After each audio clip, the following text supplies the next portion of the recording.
detail.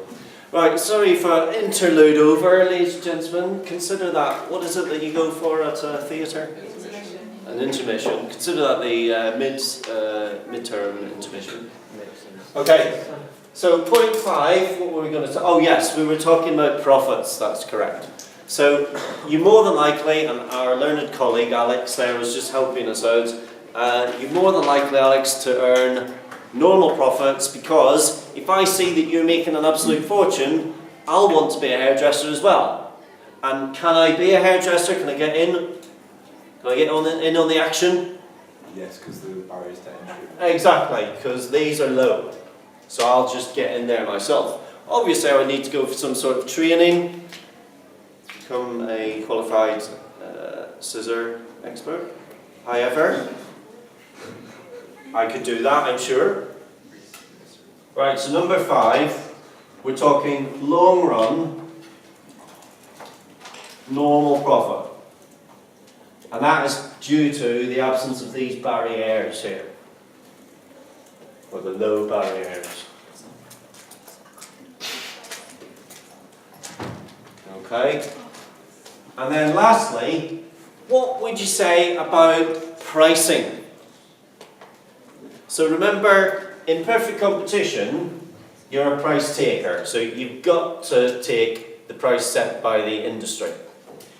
In a monopoly, the industry, you are the firm, because we're assuming 100%.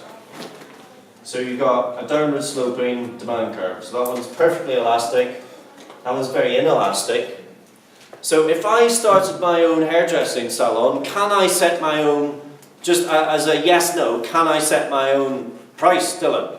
Yes. Excuse me? Yes. Of course I can. But would it be wise of me to set my price way in excess of somebody else who's sort of 3 shops along the high street? No. I mean, I don't know if you've ever been to Whitley, but oh, you have. I remember seeing it. Remember? That's right, Dylan. Everyone rocked up to the what's it called, Dylan? The Crazy Golf. Rocks up to the Crazy Golf. He's crazy because he brought his full set of clubs with him, like 25 clubs in his bag, carrying them around the Crazy Golf. Hey, you're a crazy man. So, in the monopoly, because you're the industry, you can set the price.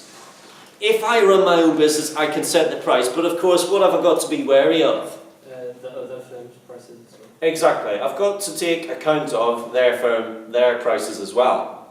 So, I can be a price maker, but with caution of, a note of, what my local competitors are pricing. Okay? And what would you call my local competitors?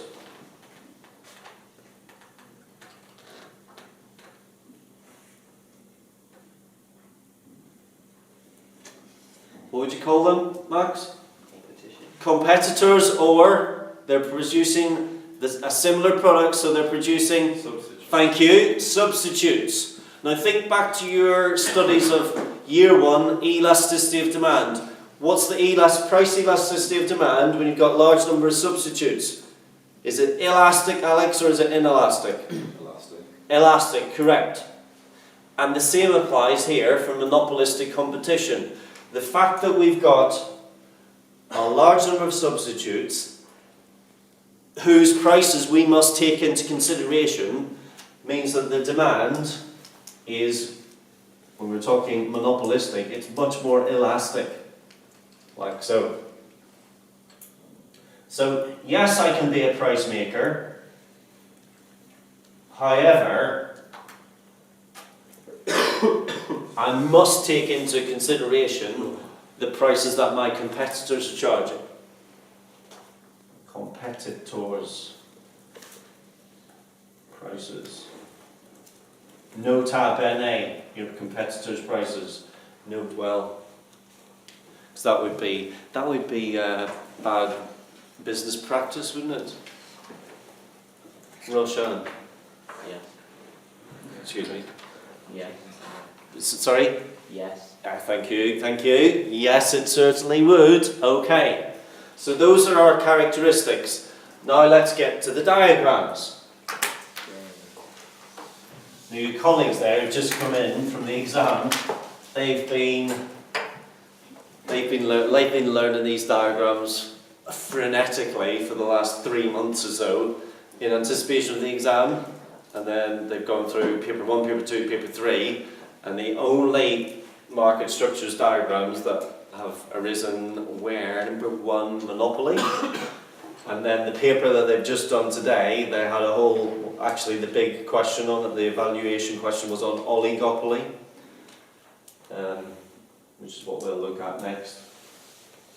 But of course, you know, as I've just said to them, you can't just sort of pick and choose which ones to learn. You've got to learn them all. Learn them all. Okay, now, let's get to the diagrams then, please. Monopolistic, long run. No, let's do short run first. It's easier to do, yes. Sorry, it's better to do the short run diagram first, then the long run, due to the barriers to entry and what would happen as a consequence. So short run.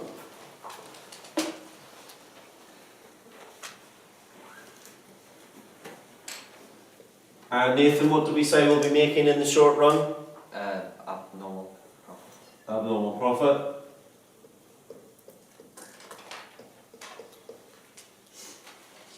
Okay. I think my Tony, the hairdresser, he must make abnormal profit.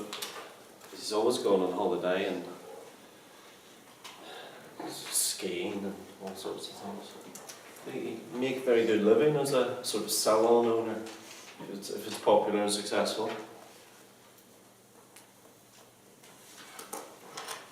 Philip, how much do you pay for your style? Do you want a full story like yours? No, because we don't have. I've only got a new 64 meg. No, gig. Sorry, I've only got a new 64 gig. By the way, this is recording. What is it in, Max? 320p or something? 360. 360p. Is that good quality? No. It's what? That's like Is it better on your food? like your protection. I thought that was good. I thought this camera was good, but Max has just sort of given me a tutorial on it earlier and telling me it's rubbish, basically. You want at least. 1080p apparently is what I want. Yeah. You would get better quality if you filmed on your phone, but the audio probably wouldn't be great. What I'm going to do is, I'd like to get a mic. You can get these like portable mics, but and a better camera as well. But I wonder would Principal Waterfield buy that for me, rather than me stumping up the money. My height varies. Usually top on £12. Yeah. Daniel?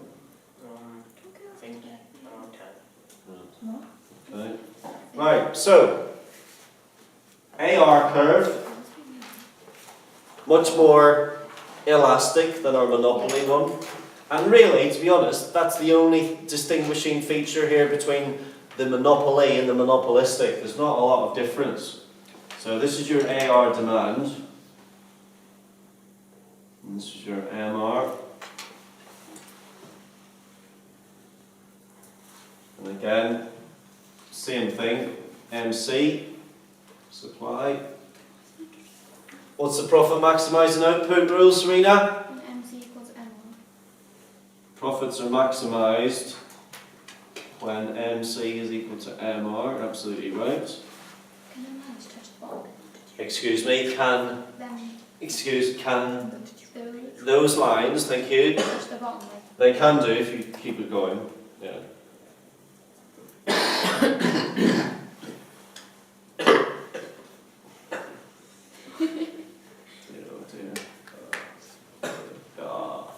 Right, so there's MC equals MR.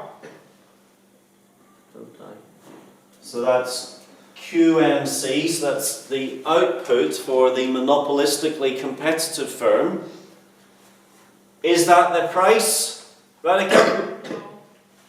No. And where do we go to get the price? Go up on the AR here. We go up to AR and then And then along. across. Up and across. Along. Up and across. So there we go, up to the AR curve. Because of course, Radhika, the AR curve is also our willingness to Okay. pay. That's what it shows us, remember? It's also our WTP curve, willingness to pay curve. So we take that across. P, monopolistic competition. Are we making a profit or a loss here, Marks? Don't we know because we don't have the average total cost? No, it's good that. We don't know because we do not have the average total cost curve yet. And where's the minimum point in that going to go? Actually, it's not as essential to do it on this diagram because we're not comparing perfect comp and monopoly. So I won't bother. So I'm going to put the minimum, I'm going to put it through there. Like so. So ATC.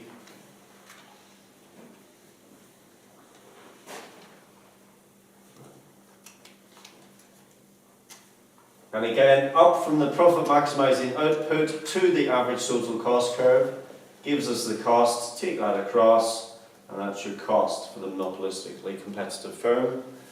And hence the blue rectangle, the blue hashed area.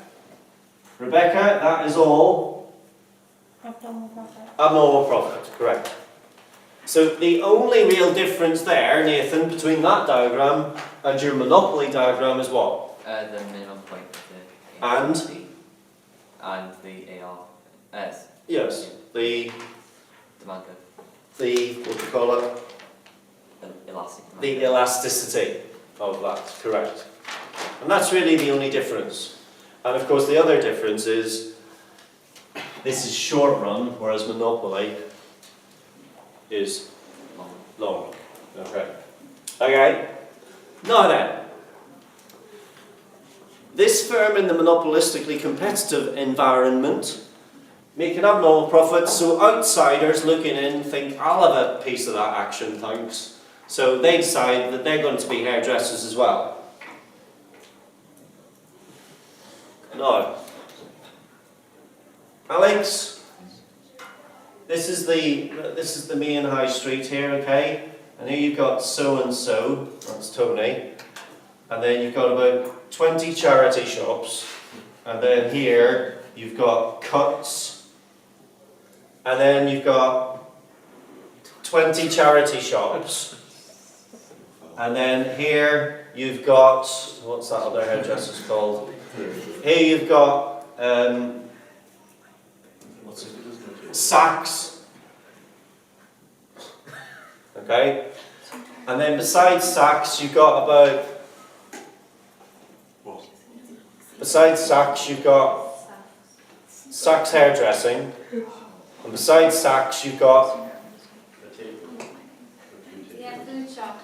no, besides Saks you've got, it's, Charity shops. no, Sainsbury's. So besides Saks you've got Sainsbury's. Now, you are then going to, you're looking at all these and you think, oh well, I'm going to start my one. So you start your own one, right, Gico's Cuts in here. Now, what's the problem of Gico starting for these people here? What's the problem? What have they got? What are they faced with? Competition. Increased competition, correct. So we've got increased competition on the high street.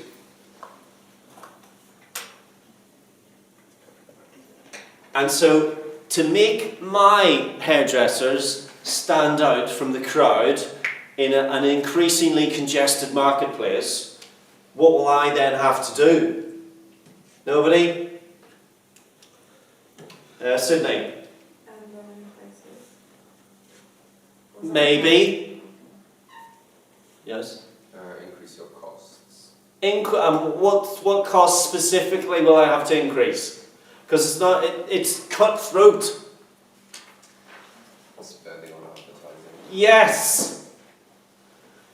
Because I've got more competition, I might have to raise my advertising spend to make myself all the more prominent in newspapers, online ads, Twitter, the Gram, FaceB, all these places.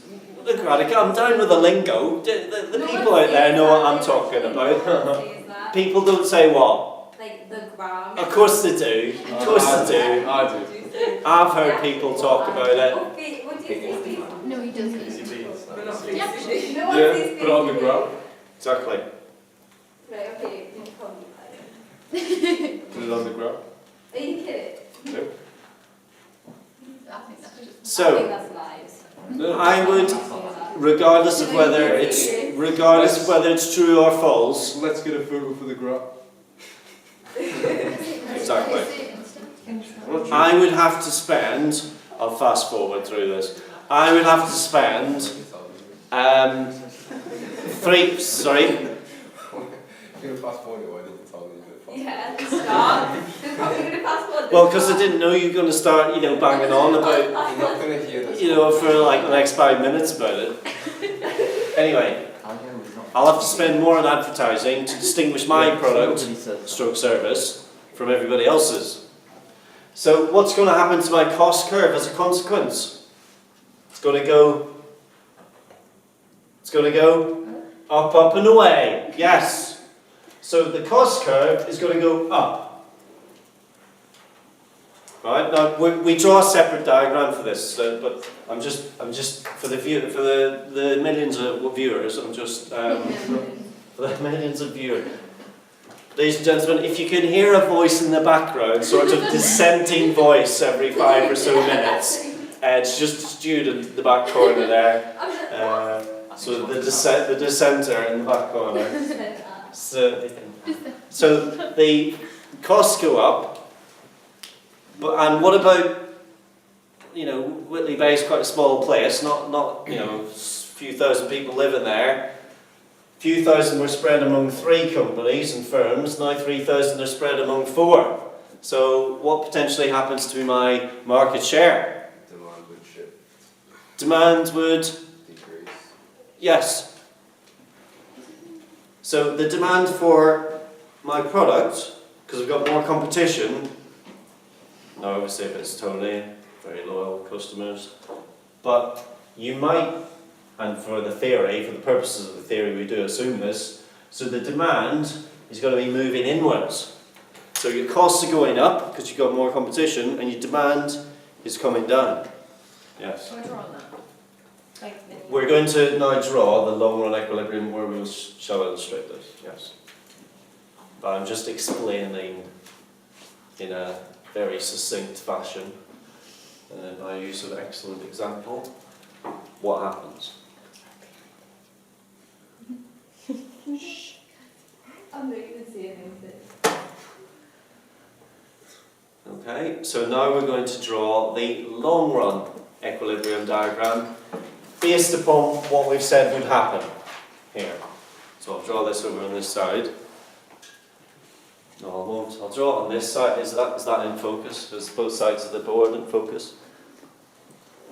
Whoa. Okay. So this is long run. Now, what types of profits are we going to make in the long run? Normal. It's good to be normal, as I always say, like me.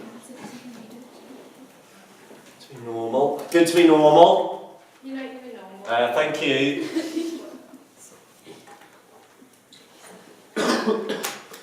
Just as you got an audience of millions, and you're playing up to your audience of millions now, you're the go. What are you actually unsure of? Actually.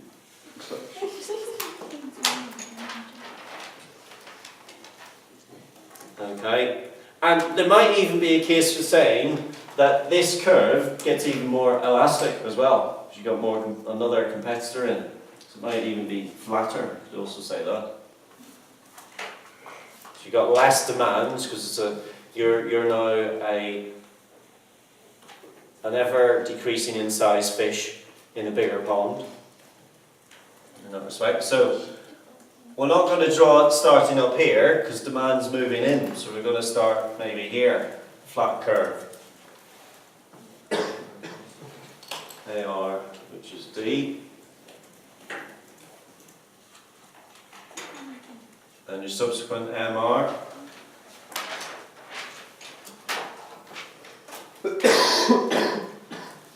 Now, it's crucial when you're drawing this particular diagram to do all the MC stuff first. So, put your MC on, supply.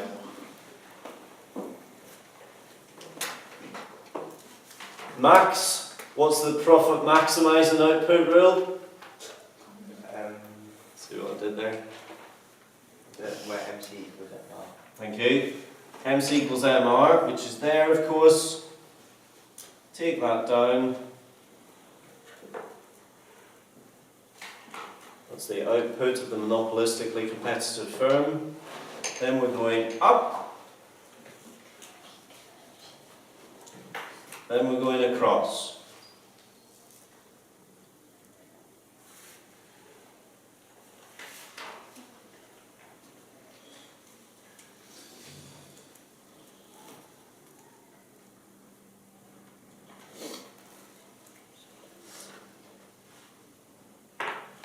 Now, think about this. Where does the ATC curve have to be so that you're just making normal profit?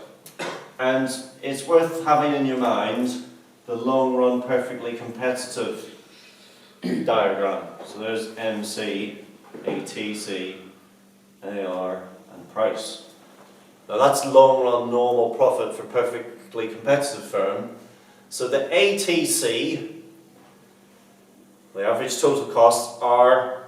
Is it the minimum, needs to be the minimum of the... there. That's describing. Okay, so it's not to do with the minimum. Okay, so we can rule that out. Oh, okay, well, I don't know.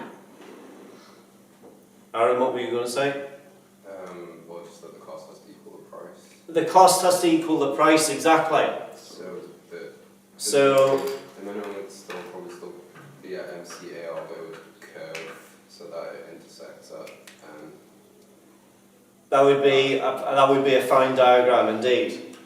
So we can still put the minimum through there, but the point is you'll have to, it depends how sort of elastic you've drawn your AR curve, but we want the ATC to be just tangential there, and then up.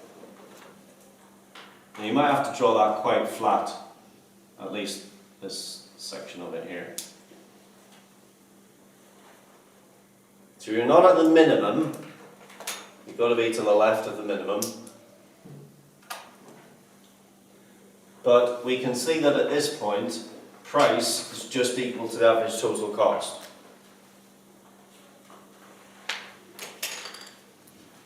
And in that case, you are therefore earning normal profit. You're not breaking even, because remember, the element of normal profit is implied within that ATC curve.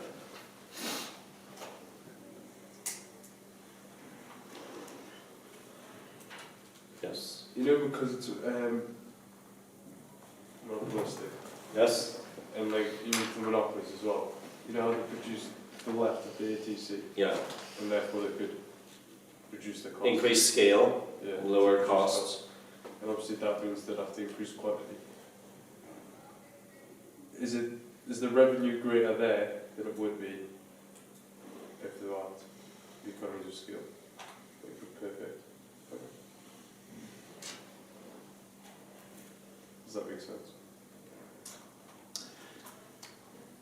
You would probably say yes for this, because of course if you think back to your price elasticity of demand, small changes in price, large changes in quantity. So if you're able to reduce price by a small amount, you're increasing demand significantly, so revenue would be up. But in the case of the monopoly, where it's very steep and inelastic, then that's not the case, because obviously the way to increase your revenue there is to put the price up. Yes? Say that again, please. Okay.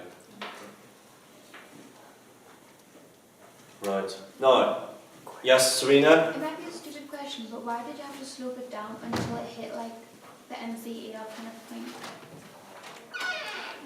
Like, why did it have to? So that it didn't have to. So I could have drawn it, for example, I could have drawn it Say, like that, as long as that was the minimum, and then up, I could have done that. But if you were going to compare, let's say, monopolistic competition with perfect competition, then that is, you'd be covering off both of those there, wouldn't you? Because that would be your perfect competition point. So it's not necessarily the case that that would be wrong to do it down here, but if you're going to compare them, then it's better to do it like that. Yes? I've got a question for the short run diagram. Yes. Why doesn't the minimum point of the ATC intersect the MCAR? Again, you could do the same. You could do the same because you could do a curve like that. So you'd still be showing your abnormal profit there, like so. So does it not really matter as long as there is, you can illustrate? As long as there is some element of abnormal profit, doesn't really matter for that diagram. Yes. Is that okay, Alex? Thank you. Sorry. Right. Okay. Now, what else are we going to talk about? Is the camera going? Is it still rolling? Still rolling. That's my new memory card. Wow. Oh, wow. Right. What else would you have to talk about then on this? Well, that we haven't covered that we did talk about on the other ones. You'd have to talk about efficiencies, correct. So let's consider efficiencies here. Dylan, how efficient is the short run? Is it allocatively efficient? I'm saying that I now assume, Dylan, that you know what that is. No, it's not. Why not? Because the minimum point is not where MC is on. Actually, no, that's not right. Because the what, sorry? It's not where MC is now.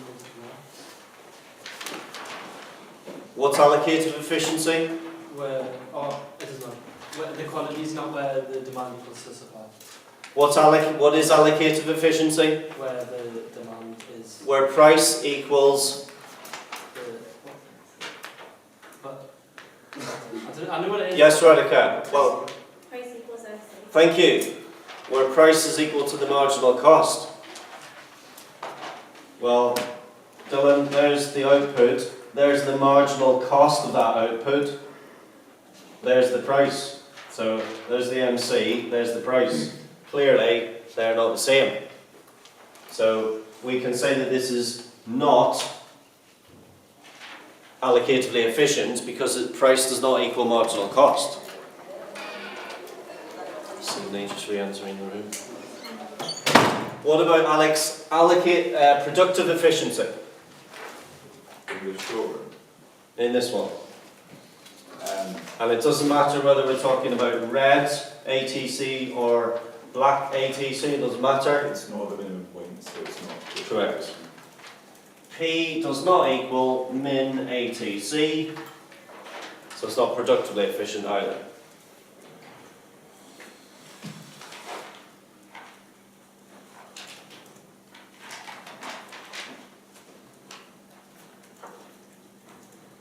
Now, that's quite strange, isn't it?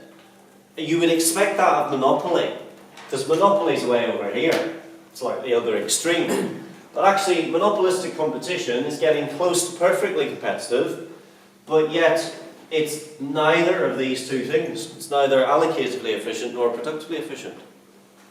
So what about in the long run then, Nathan? Well, the price still doesn't equal the marginal cost. Exactly. There's the marginal cost, there's the price. So again, price doesn't equal marginal cost.